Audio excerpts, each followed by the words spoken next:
네, 사무엘상 18장 14절 말씀 우리 함께 읽겠습니다. 시작. 다윗이 그의 모든 일을 지혜롭게 행하니라.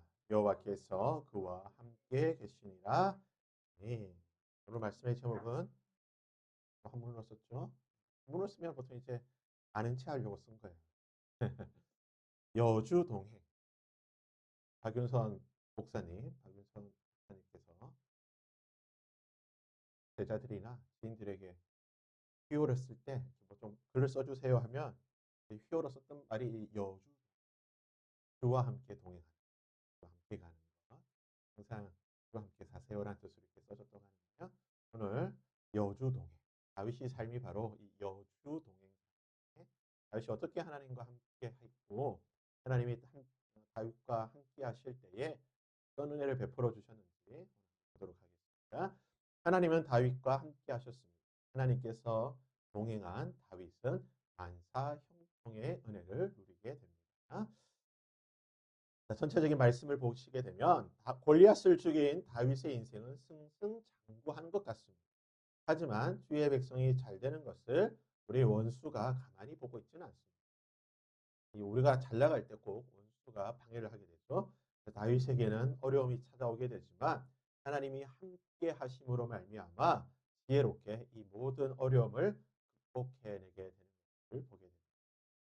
오늘 18장에 전체적으로 세 부분으로 나눠볼 수가 있는데 첫 번째는 이제 다윗과 요나단의 관계에 대해서 처음으로 나오게 됩니다. 두 번째 부분은 6절에서 16절까지 사울의 질투와 이 질투로 말미암은 다윗이 겪게 되는 위기, 어려움에 대해서 다루고 있고요. 마지막으로 17절에서 30절까지 보면 사울의 사위가 되는 다윗 과정을 기록을 하고 있습니다. 그렇다면 잠시 또 성경의 지식을 한번 쌓는 시간을 갖도록 하겠습니다. 자, 사울은 결혼을 해서 자녀를 낳았는데요. 모두 몇 명의 자녀를 낳았습니다.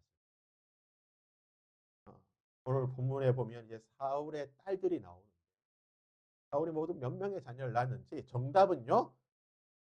제가 3개를 인정해 드리겠습니다. 무슨 말이야. 한 사람이 어떻게 해야 되냐. 자, 본처에게서 낳은 숫자가 있고요.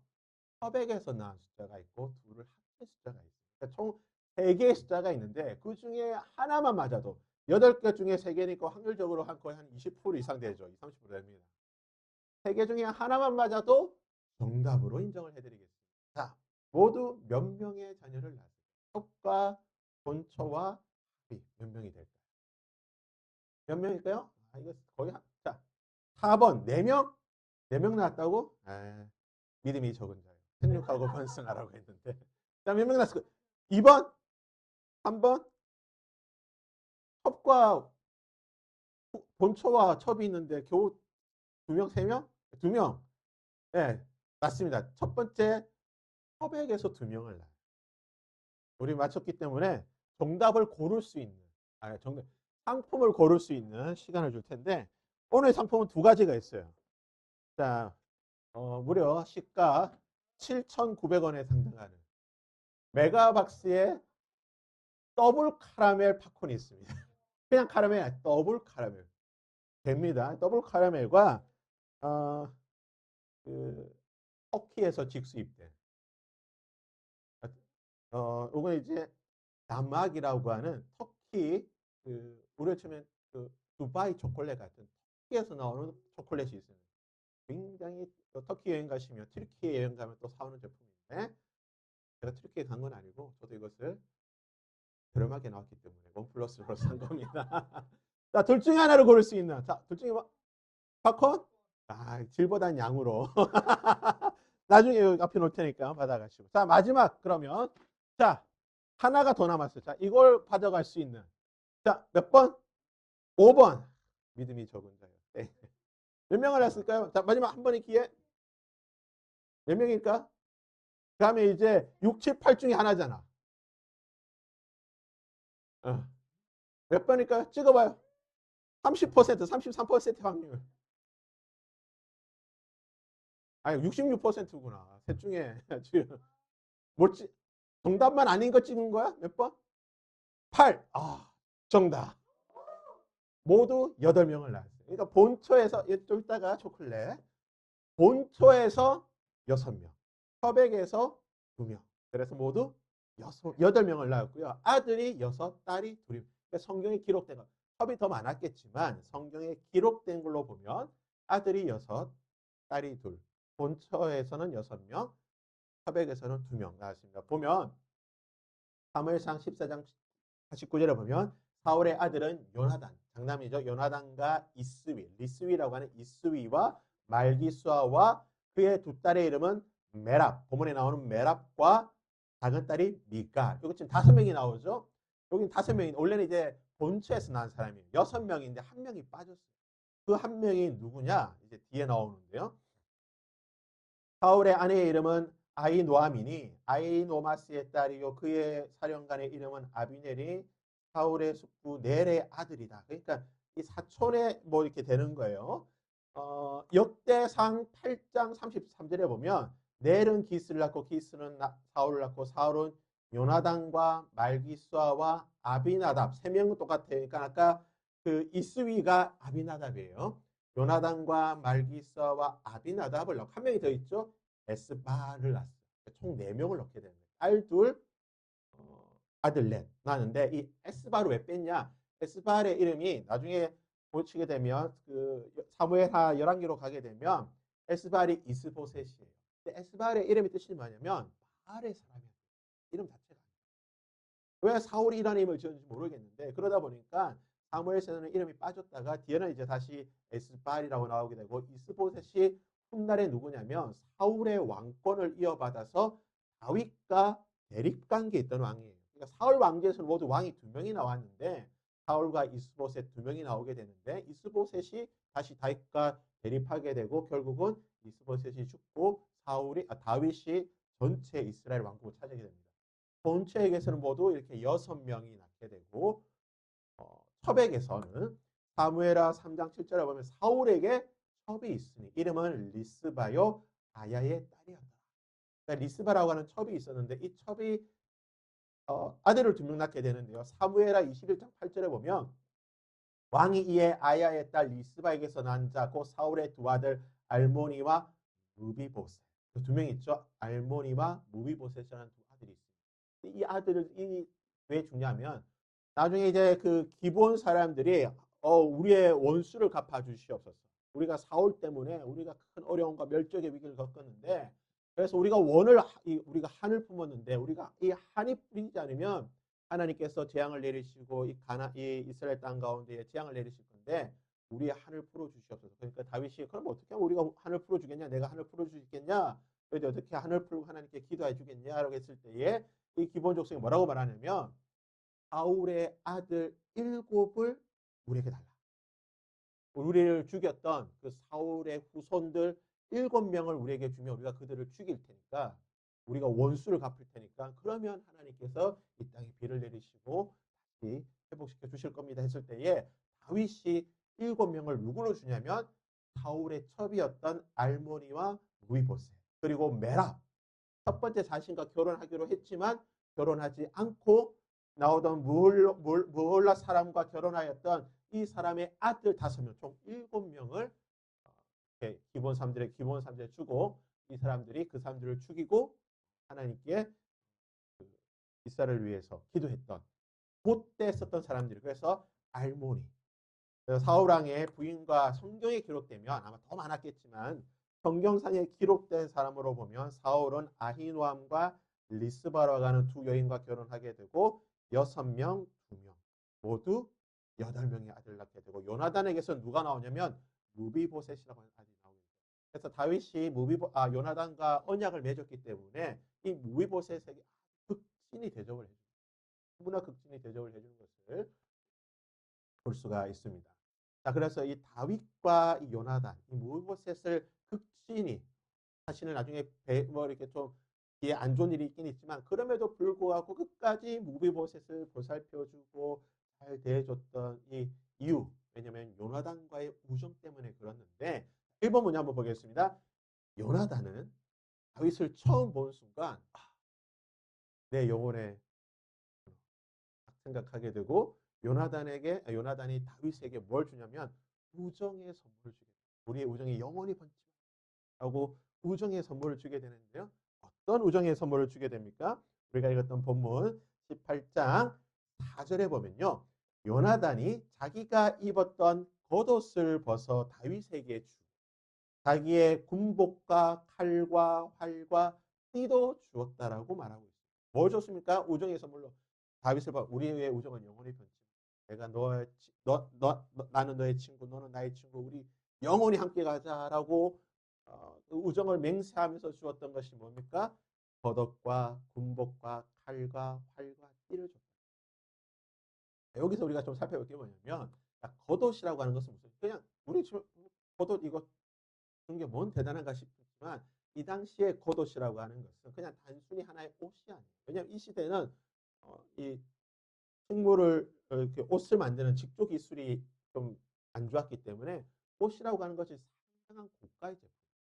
그러니까 한 사람이 옷 한 벌, 평생 옷 한 벌 가지고 살아가는 시대고 성계 신약 시대에 보게 되면 만약에 누군가가 너에게 돈이 없어가지고 옷을 저당 잡혀서 돈을 빌리면 그날 밤에 옷을 돌려줘라.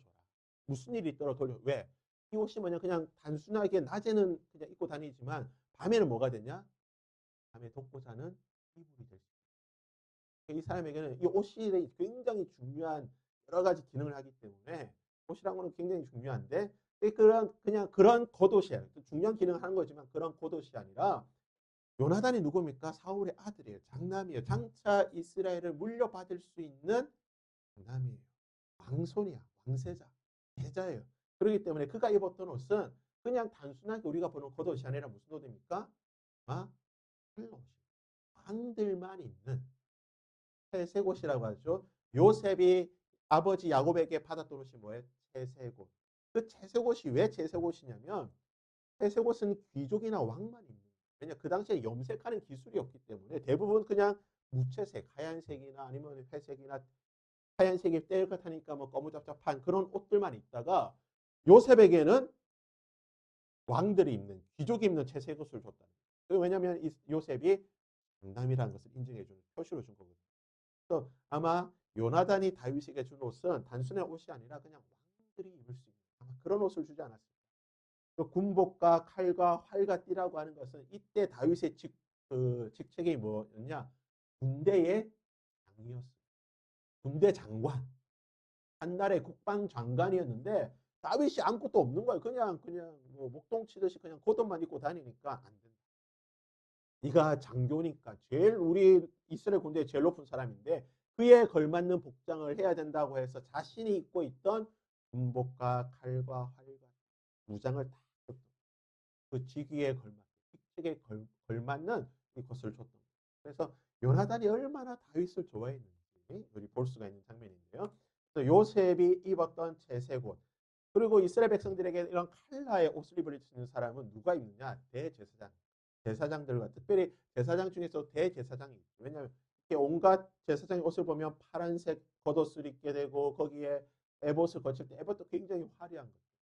그러니까 이거 지금은 별게 아니지만 이 당시에는 아주 고급 최첨단 고급 기술이 들어간 그런 옷이기 때문에 높은 직위에 있는 사람들만 입을 수 있는 거고 그래서 이와 관련해서 우리가 여러 색이 있잖아요. 컬러들이 우리 뭐이 세상에 많은 컬러들이 있는데 그 중에 소위 말하는 임페리얼 컬러 황제들 로마 시대 황제들이 입었던 컬러의 옷이 있어요.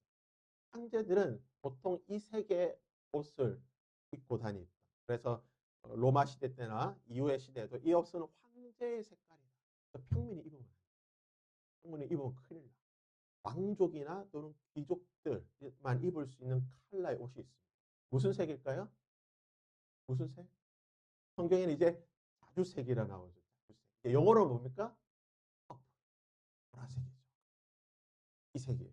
황제들은 이 퍼플, 임페리얼 퍼플이라고 해요. 황제의 자주색이라고 하게 되는데 실제로 이 천주교도 가장 높은 직위에 올라간 추기경급 이상 되면은 그들의 미사를 집례할 때 이 보라색의 수단을 입고 집례를 하게 됩니다. 제가 왜 말씀드리냐면 이 보라색이 바로 지금이 대림절 기간이고 성탄절 기간인데 대림절과 성탄절을 상징하는 색깔이 뭐냐? 아마 이번 교회 보면 이제 십자가에 이렇게 총 같은 거 걸어두잖아요. 절기 때마다. 이 시기에는 무슨 색을 걸어두냐면 보라색 천을 걸어둬요. 이게 왜냐면 왕의 색깔. 예수님께서 이 땅에 왕으로 오셨다는 것을 보여주시기 위해서 보라색을 걸게 됩니다. 그래서 이번 주 이제 수요일 날 우리가 성탄 축하 예배 드릴 때에 오전에도 말씀드렸지만 드레스 코드는요 퍼플입니다. 저는 지금 3주째 계속해서 이 보라색 넥타이, 보라색 계통의 넥타이를 하고 있습니다. 그러니까 여러분이 가진 것 중에서 보라색과 관련된 거, 옷이든 뭐 액세서리든 필기구든 뭐든 저기 팝콘이 보라색이네 밑에. 보라색과 관련된 걸 이렇게 가져오세요. 왜냐면 이게 왕을 뵈러 올 때 드레스 코드에 맞춰가지고 아니면 양말이라도 보라색을 하든지 정 없다. 막 때려서 보라색 멍들어서 보라색. 성경은 이제 자주장사 나오죠. 루디아. 이 자주장사 뭐냐면 이제 그러니까 자주장사라 이 루디아의 일이 그냥 우리가 생각하기에 시장에서 오픈을 생각하면 누구를 상대했던 사람입니까? 로마의 귀족들, 왕족들을 상대했던 사람. 그러니까 최상위에 있던 사람. 바울이 그 사람을 만나게 되고 그 사람이 예수 그리스도를 믿고 복음의 문을 열어줬다. 그래서 우리가 하나님의 이름, 물론 우리가 이런 믿는 사람들 통해서 하나님께서 역사를 하시지만 때로는 이렇게 좀 중요하고 큰 일을 위해서는 높은 직위에 있는 사람이 있어요. 그래서 우리가 왜 항상 말씀드려요. 왜 복을 받아야 되냐? 왜 부자가 돼야 되냐? 왜 높은 직위를 해야 되냐? 하나님이 한번 하나님의 일을 하실 때에 할 수 있는 길을 열어주기 위해서 우리가 그런 지위에 올라가야 돼요. 만약에 루디아를 만나지 못했다고 한다면 바울이 빌립보나 이런 아시아 지역에서 복음을 전하는데 조금 복음의 문이 열리는데 힘들었을 수도 있어요. 루디아라고 하는 상류층과 교제하는 사람을 만났기 때문에 그를 통해서 복음이 쉽게 전파되고 또 복음이 전파될 때 어려움이 겪을 때도 해결할 수 있는 길들이 열리는 거예요. 그렇다면 이 보라색 옷은 어떻게 만들까요? 물론 염색을 해야 되겠죠. 이 색감, 염료는 어디서 얻느냐? 왜 보라색이 비쌀까? 왜 황제? 재료가 귀하기 때문에 그런 거예요. 만약에 우리가 지금 금이 제일 좋은 보석이잖아요. 만약에 금이 철처럼 많다라고 한다면 금이 이렇게 비싸지 않겠죠. 금은 구하기가 힘들기 때문에. 마찬가지로 이 보라색 염료가 얻기 힘들어. 이거 어디서 구하냐면 페니키아 지방, 그 당시 그러니까 저쪽 걸프만, 그 홍해만 주변에 있던 거기서 자생하는 이 고동이 있대요. 소라 고동. 이 고동에서 나오는 염료래요. 여기서 나온 이 점액질에서 나오는 그 물질이 이 염료가 오리지널 소스가 되는 건데 놀라운 사실은 이 염료 1g을 얻으려고 하면 정확한 건지 모르겠는데 이 고동에 10,000개가 필요해요. 1g의 염료를 얻기 위해서. 그러니까 너무 비싼 거예요. 상상을 초월하는 가격이 되는 거예요. 그러니까 황제만 입을 수 있는 거예요.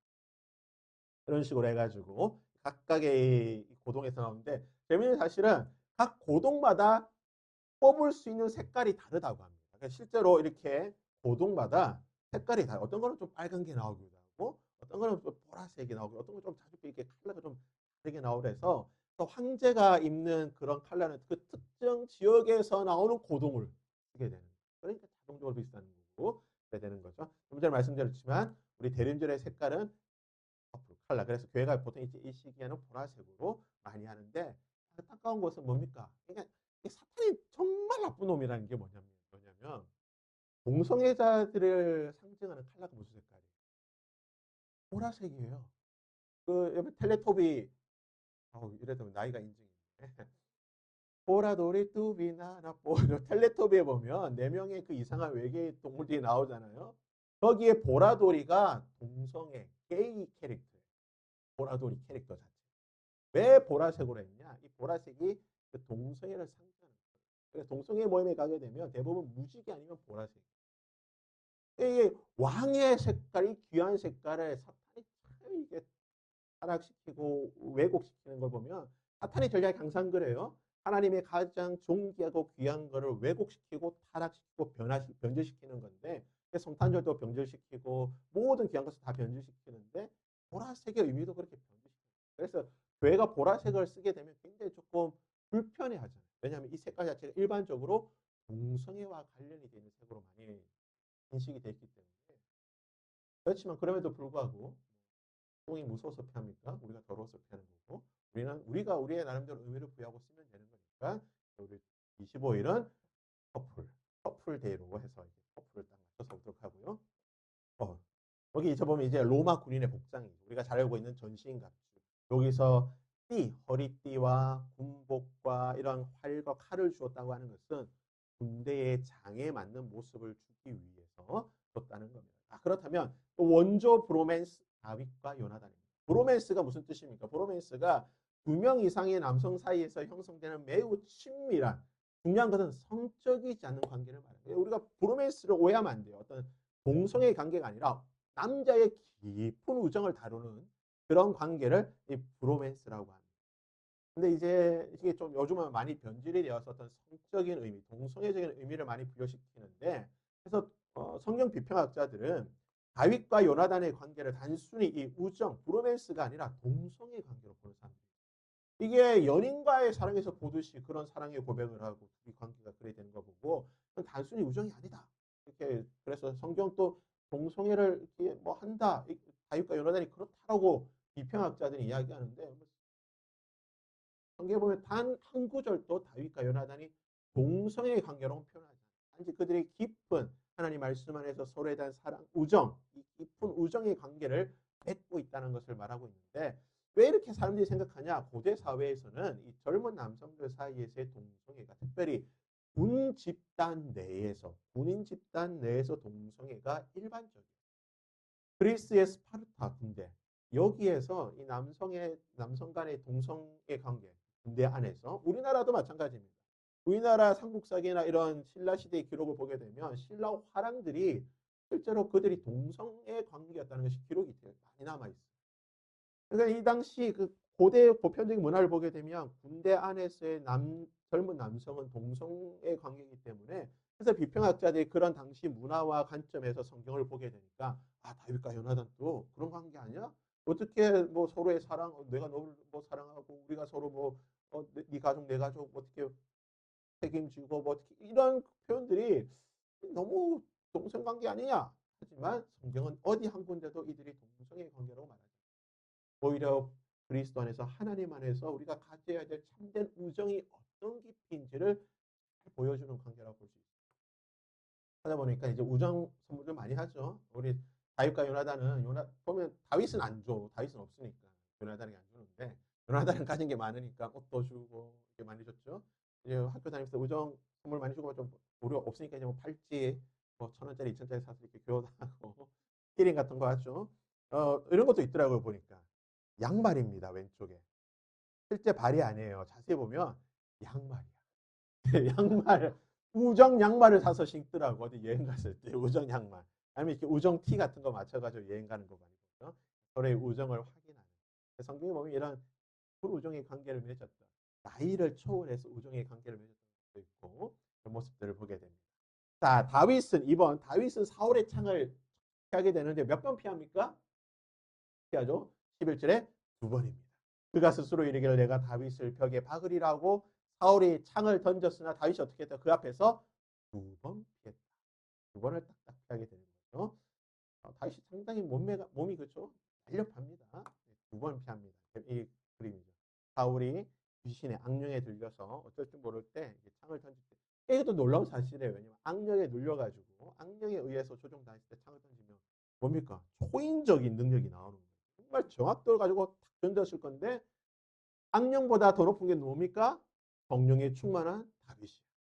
악령에 충만한 사울이 던졌던 창을 성령에 충만한 다윗이 2번 싹싹 피했던 거죠. 어떻게 피했을까요? 이렇게 피하지 않았을까? 보십시오.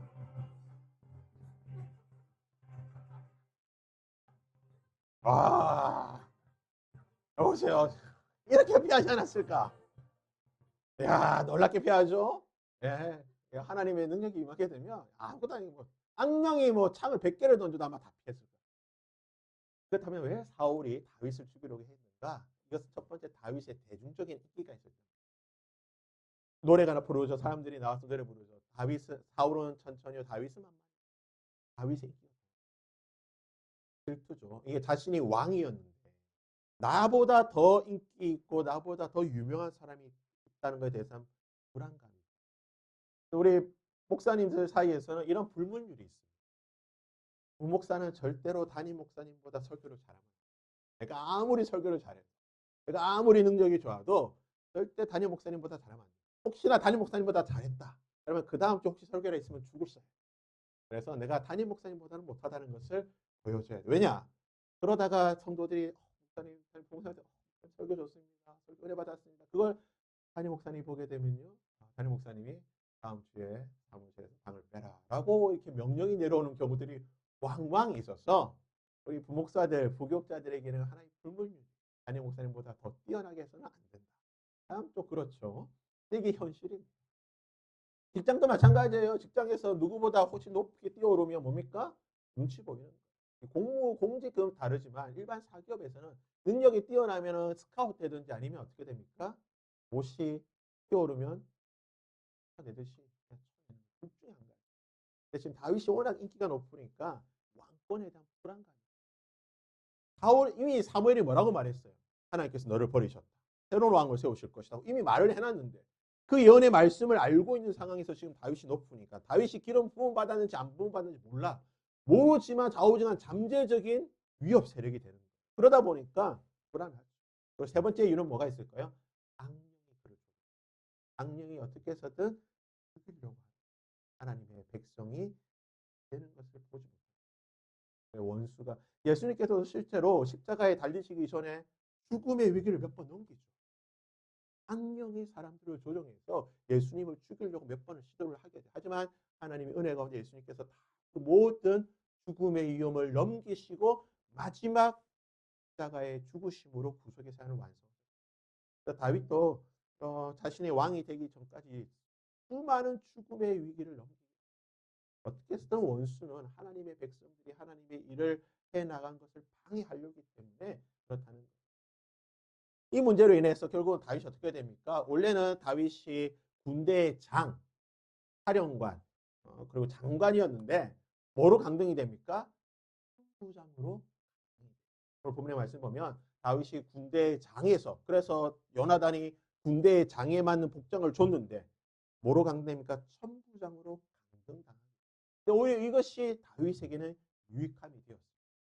군대에 장이 있을 때는 백성들 사이에 여기서 이제 출입한다는 게 백성들과 가까이 지내면서 백성들의 모든 것을 살펴보며 행정적인 지도 또는 뭐 재판이라든지 행정적인 여러 가지 것들을 관리하는 임무를 맡는 일인데 이 일을 군대 장일 때는 못했지만 천부장이 되니까 많이 만날 수가 있어요. 낮은 사람들, 백성들을 만날 수 있다 보니까 더 어떻게 됩니까? 백성들의 마음을, 국민들의 지지를 얻을 수 있는 그러한 기회가 됐던 거예요. 그래서 이런 상황을 어떻게 인터넷에서는 표현합니까? 인터넷에 유명한 짤이 있죠. 이말년에 오히려 군대 장일 때보다는 천부장으로 강등당했을 때 오히려 이게 뭡니까? 하나님의 은혜. 하나님은 우리에게 기회를 주시려고 하면 상황에 상관이 없어요. 어떤 형편과 상황이 있든지 하나님이 우리를 사용하시고 우리를 통해서 역사를 하시려고 하면 모든 상황 속에서도 하실 수가 있다는 겁니다. 이렇게 생각하면 돼요.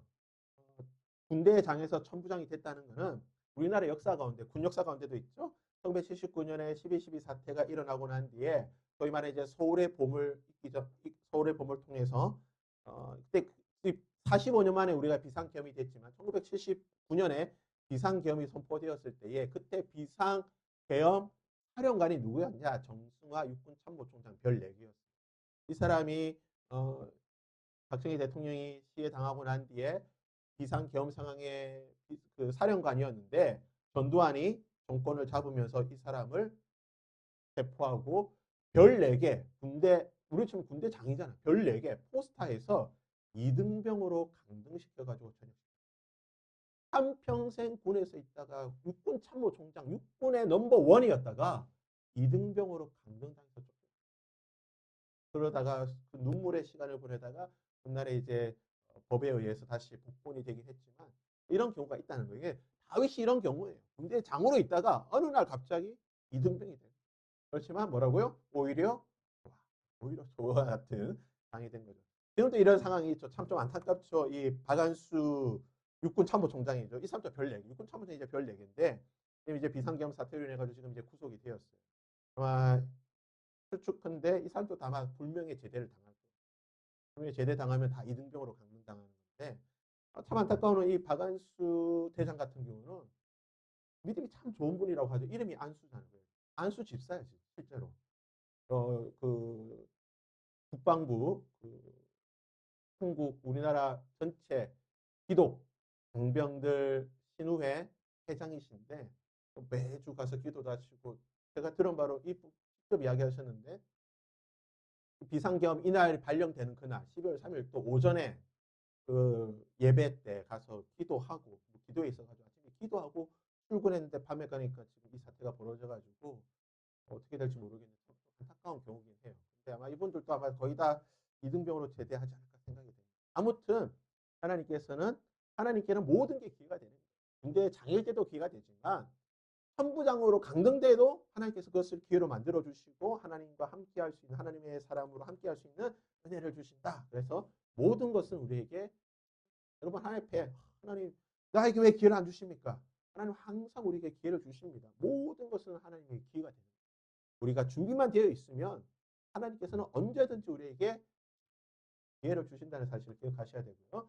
자, 이런 다윗을 바라보는 사울의 태도를 보시면 어떻습니까? 세 가지의 동사를 씁니다. 첫 번째는 뭐냐? 8절에 다윗을 볼 때에 다윗이 천천히 오 만만이라는 이 노래를 들었을 때에 사울이 어떻게 하냐? 불쾌했다는 거예요. 불쾌해. 이 원어로 보게 되면 다윗을 가치 없는 존재로 봤다. 뭐야 저거? 그냥 베들레헴에서 양치던 놈인데 뭐야? 아주 가치 없는 존재로 봤다는 거죠. 주목했다는 건 무슨 말이냐? 히브리어 원어로 보게 되면 좀 미심쩍게 봤다는 거예요. 그러니까 반역할 놈인데, 반역할 상인데, 반란의 쿠데타 내란 세력인데 이런 미심쩍은 의심의 눈으로 바라봤다는 거예요. 마지막 세 번째 두려워했다라고. 근데 이 두려워했다는 이 히브리어 단어는 주로 하나님께 쓰는 말이에요. 하나님을 두려워한다. 하나님을 경외한다. 이렇게 쓰는 말인데 그러니까 아주 다윗을 바라보는 그 심령이 복잡해요. 그러니까 그가 정상적으로 있을 때는 다윗을 바라보면 왜냐면 하나님께서 함께 하시니까. 하나님을 보듯이 두려워했는데 악령에 사로잡히고 정신이 왔다 갔다 하고 그냥 그래 되면은 불쾌하고 가치없게 하고 미심쩍게 바라보고 복잡한 이 사울의 심리적인 상태를 오늘 본문의 말씀에 이렇게 세 절의 동사로 표현하는 것을 보게 됩니다. 결국은 이제 사울이 다윗을 보내게. 그 전에는 자신의 정신병 때문에 이 정신질환 때문에 다윗을 자신의 곁에 뒀지만 이제는 떠나라. 자기를 떠나라라고 하죠. 왜 그러냐? 이때 사울은 악령에 사로잡힌 상태고 악령이 있던 사울에게는 하나님의 성령이 충만한 다윗이 함께할 수 없기 때문에 이 자신의 질병보다는 함께할 수가 없는 하나님의 사람이 어둠은 빛과 함께할 수 없고 거룩함과 부정은 함께할 수 없다. 다윗을 함께 놓지 못하고 그냥 추방하는 것을 보게 됩니다. 마지막 3번 다윗은 결혼 지참금으로 사울에게 무엇을 주게 되나요? 25절 27절에 보면 사울이 이르되 너희는 다윗에게 이같이 말하기를 왕이 아무것도 원하지 아니하고 다만 왕의 원수의 보복으로 블레셋 사람의 포피 100개를 원하신다 하라 하였으니 이는 사울의 생각이 다윗을 블레셋 사람들의 손에 죽게 하리라 함이니라. 그리고 27절에 다윗이 일어나서 그의 부하들과 함께 가서 블레셋 사람 몇 명요? 200명을 죽이고 그들의 포피를 가져다가 수대로 왕에게 드려 왕이 결혼 지참금. 네가 우리 딸 미갈과 결혼하려고 하면 아파트 해오고 뭐 TV 냉장고 해오고 이처럼 결혼 지참금을 뭐로 요구하게 됩니까? 블레셋 사람의 표피. 즉 성기의 생식기를 잘라낸 그 가죽의 포피 100명. 그러니까 블레셋 사람 100명을 죽여서 데리고 가져와라. 그 증거를 가져오라고 했을 때 다윗이 어떻게 가냐니까? 오케이. 나는 2배로. 200명을 죽이고 200개를 갖다 줬어요. 근데 놀라운 사실은 뭡니까? 이미 다윗은 지참금을 줬어요. 사울에게. 언제 줬습니까? 사울이 분명히 뭐라고 말했냐면 사무엘상 17장 26절에 골리앗을 죽인 사람은 뭐라고요? 골리앗의 목을 가져오면 내 딸을 준다고 약속을 했어요. 그러니까 다윗은 이미 골리앗의 목을 가져갔잖아요. 지참금은 그것도 가장 좋은 지참금을 갖다 줬어요. 가장 좋은 거 줬는데 사울이 불안해. 사울을 첫째 사위로 삼을 경우에는 자신의 왕권이 너무나 위협하기 때문에 사울이 이 약속을 깹니다. 이 약속을 깨버리고 약속을 안 지키고 있어요. 그리고 다윗도 요구하지 않아. 나 결혼 안 시켜줘요. 결혼시켜주기로 했잖아. 요구하지도 않아요. 왜냐면 다윗이 눈치가 빠르거든. 막내잖아요. 막내가 얼마나 눈치가 빠릅니까? 생존법을 알고 있는 사람들. 보니까 이게 안 되는 상황이거든. 그러니까 다윗도 잠잠하게 있어. 근데 여기서 사울의 두 번째 딸인 미갈이 어머 저 오빠 너무 멋있어. 봤잖아. 이 모든 상황. 더구나 성경 보니까 다윗의 얼굴이 잘생겼어요. 잘생겼는데 용기도 있어. 노래도 잘해. 다 잘해. 그러니까 한눈에 미갈이 뿅 간 거야. 그러니까 어떻게 합니까? 아빠 나 저 사람 사랑해. 그러니까 이것을 이용해서 다윗을 죽이려고 100명의 그 표표를 가져오라고 하게 되죠. 그런데 다윗은 2배의 결혼 지참금을 하게 돼요. 결국 미갈과 결혼을 하게 됩니다. 여기 보시면 이게 중국 결혼 지참금, 여러분 지참금 문화가 굉장히 좀 복잡한데 한번 보세요.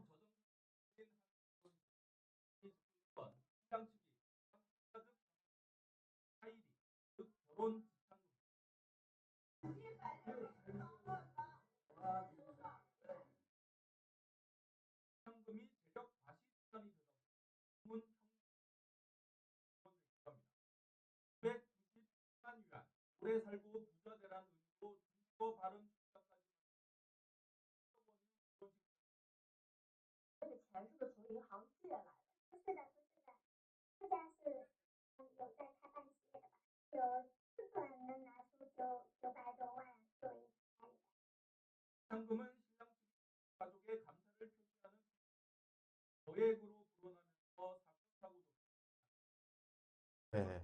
보시다시피 이 지참금이라고 하는 것은 남자가 여자한테 주는 경우도 있고, 그러니까 나라마다 문화마다 다 달라요. 남자가 여자한테 주는 경우도 있고, 여자가 남자한테 주는 경우도 있고, 둘 다 주기도 하지만 오히려 한쪽이 더 많이 주는, 나중에 좀 비대칭입니다. 둘 다 주기도 하지만 비대칭으로 되는데, 이제 중국 같은 경우는 거기는 남초잖아. 남자가 더 많아요. 그렇기 때문에 남자가 더 많은 지참금을 줘야 되는 거고, 반대로 인도 같은 경우는 굉장히 남존여비 세상. 그러다 보니까 결혼하기 위해서 여자가 남자의 7배에 달하는 지참금을 줘요. 중국, 인도 전 세계 인구의 20억 절반 가까이 갖고 있는 두 나라가 한 30억 되잖아요. 이 나라에서 이미 지참금 문제로 이렇게 시끄러운데 전 세계 다 마찬가지입니다. 태국에도 이런 흰소시라고 하는 지참금 문화가 있고, 튀르키예에도 보면 3천에서 3억에 이르는 지참금 문화가 있죠. 이런 후진국을 봤나라고 생각하십니까? 우리나라도 있죠. 우리나라 결혼율, 출산율이 왜 이렇게 박살이 났을까요? 우리나라도 결혼 지참금이 있습니다. 2024년 결혼 비용 리포트. 결혼하려고 하면 얼마가 평균적으로, 이 평균입니다. 여러분 평균의 함정을 조심하셔야 돼요. 지금 3억의 평균인데 대체로 그렇죠? 3억이면 여러분 평균이 3억이면 대체로 얼마일까요? 제일 낮은 1억부터 제일 높은 10억 사이의 이 레인지가 있다는 거예요. 그 안에서 왔다 갔다 하는 거예요. 그러니까 3억 이상의 돈이 들어가야 돼요. 5억 이상의 돈이 결혼을 하면 필요하다는 거죠. 그래서 보니까 만약에 3억이라고 하는 돈이 있으면 신랑이 우리나라는 60%, 6대 4입니다. 대영아, 하준아, 6대 4야. 6대 4입니다. 3억에 6대 4예요. 그러니까 2억, 1억 정도는 준비는 해야 되는 거예요.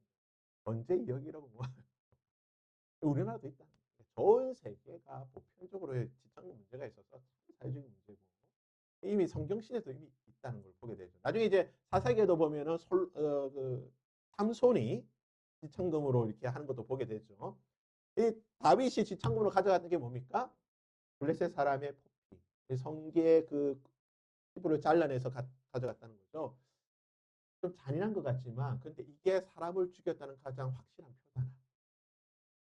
이게 비슷한 게 아니라 전 세계, 그러니까 이 성경에 나오는 문화는 거의 전 세계 대부분에 있던 나라의 문화에 전쟁이 벌어지게 되면 군에 가지고 있는 문화인데, 우리나라도 이 아픈 역사가 있죠. 임진왜란 때 우리나라 일본에서 그 외놈들이 우리나라에 와가지고 전쟁했을 때 조선인들의 뭘 배웠습니까? 포와 기를 배워가서 그 사람 죽인 숫자로 가져가서 그것을 도요토미 히데요시 풍신수길에게 줬죠. 그래서 교토에 가게 되면 조선인의 귀무덤이라고 있어요. 이게 원래는 무슨 코무덤. 코를 잘랐는데 코라고 하니까 너무 잔인해가지고 그냥 뒤로 이름을 바꿨어요. 원래 명칭은 코무덤이에요. 이게 이제 그 코무덤인데 이 안에 과연 몇 개가 지금 묻혀 있나? 그래서 학자들마다 좀 숫자 레인지가 다 다르긴 하는데 적게 보는 학자들, 그러니까 일본의 학자, 우리나라 학자 다 합쳐가지고 좀 적게 보는 사람은 한 3만, 많게 보는 사람은 12만 개까지, 평균적으로 5만에서 6만 정도 보더라고요. 그러니까 이 무덤 안에 우리나라 조선인들 그 당시 인민들의 죽은 사람의 5만 명의 코가 어떻게 풍신수 이 교토에 가면 이 옆에 뭐가 있냐면 100m 옆에 풍신수기를 신으로 모시는 풍국신사라고 하는 신사가 있어요. 이 신사 100m 옆에 귀무덤이라고 하는 귀무덤 공원이라고 하는 공원이고 그 공원 안에 이것이 있는 거예요.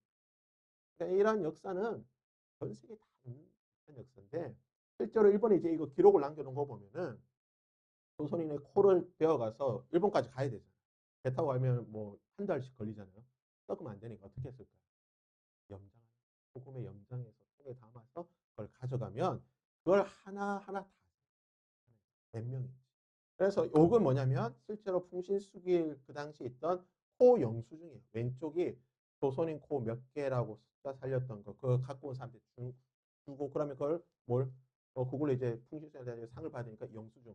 옆에는 감사장. 풍신수길이 그래 잘했다 수고했다고. 우리나라도 이런 아픈 역사가 있습니다. 실제로 일본에 모두 한 6군데에서 7개 지금 계속 더 발굴이 된다고 하는데 일본 전역에 이런 코무덤, 기무덤이 있다고 합니다. 다윗이 가져했던 거나 이런 것들 챙기는 것이 당시뿐만 아니라 뭐 인류가 본격적으로 전쟁하면 요즘 또 군대하면 비슷해요. 요즘 또 군대도 하면 뭘 가져갈까요? 요즘은 군번줄. 이제 군번줄. 그러니까 여러분 남자도 군대 가면 군번줄 다 받잖아요. 군번줄이 처음에 좀 멋있어 보이는데 이게 안 좋아요. 왜냐면 내가 죽었을 때 아군이 가져가면 내가 전사한 걸 확인해 주는 거예요. 적군이 가져가면 내가 죽었다는 전리품이 되는 거예요. 이게 어떻게 보면 평소에 내가 죽었을 때 나를 어떻게 처리할지에 대한 그런 도구가 되니까 좋은 듯하면서도 굉장히 안 좋아요. 현대전도 마찬가지예요. 전쟁에서 사람이 죽고 나면 이것을 어떤 승패 기념 전리품으로 가져가는데 안타깝습니다. 그래서 저는 이것을 사울이 손 안 대고 코풀기 전략이라고. 자기는 손 안 대고 블레셋 사람에게 다윗을 죽이려고 했는데 오히려 어떻게 합니까? 다윗이 200명을 죽여버렸죠. 그로 말미암아 다윗이 미가를 얻게 되고 더 잘 됐는데 항상 말하지만 역사는 뭡니까? 다윗이 사울에게 당했잖아. 다윗이 어떻게 합니까? 뒤에 똑같이 누구에게 합니까? 우리아에게. 사울은 실패했는데 다윗은 성공. 다윗이 우리아를 죽이려고 하잖아요. 어떻게? 내 손 안 대고. 합법적으로 죽이려고 어떻게 합니까?